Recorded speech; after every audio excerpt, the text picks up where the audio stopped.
একটা ছোট শহরে একজন গরিব রিকশা চালক থাকত।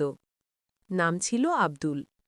সারা দিন কষ্ট করে রিকশা চালিয়ে সামান্য কিছু টাকা আয় করত।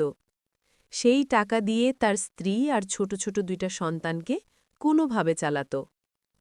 আব্দুল খুব গরিব হলেও আল্লাহর উপর তার ভরসা ছিল অনেক। সে কখনো নামাজ বাদ দিত না, আর সবসময় বলত, রিজিকের মালিক আল্লাহ, আমি শুধু চেষ্টা করি। একদিন বিকেলে রিকশা চালাতে চালাতে সে খুব ক্লান্ত হয়ে পড়ল। তখন এক ধনী লোক তার রিকশায় উঠল।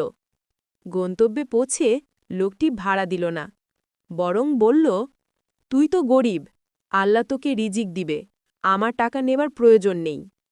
আব্দুল মন খারাপ করল, কিন্তু ঝগড়া করল না। শুধু বলল, ভাই, আমি গরিব ঠিকই, কিন্তু আল্লাহ সুবহানাহু তাআলা কারো হক নষ্ট করতে পছন্দ করেন না। সেদিন সে প্রায় খালি হাতে বাসায় ফিরল। তার বাচ্চারা খাবারের জন্য কাঁদছিল। আব্দুল কষ্টে চোখের পানি লুকিয়ে রাখল।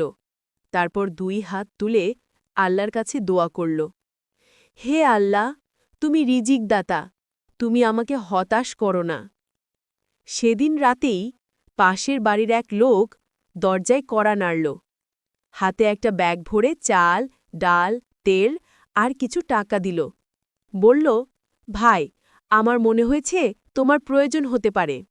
আব্দুল কান্নায় ভেঙে পড়ল। সে বুঝল, মানুষ অন্যায় করতে পারে, কিন্তু আল্লাহ কখনও তার বান্দাকে ছেড়ে দেন না। এরপর থেকে সে আরও বেশি ঈমান নিয়ে রিকশা চালাতে লাগল, আর সবাইকে শেখাতে লাগল, ধন সম্পদ নয়, আল্লাহর উপর ভরসাই সবচেয়ে বড় সম্পদ। গল্পটা যদি তোমাদের ভালো লাগে তাহলে চ্যানেলটি সাবস্ক্রাইব করতে ভুলো না। ইনশাল্লাহ আরও সুন্দর ইসলামিক গল্প নিয়ে আবার আসব।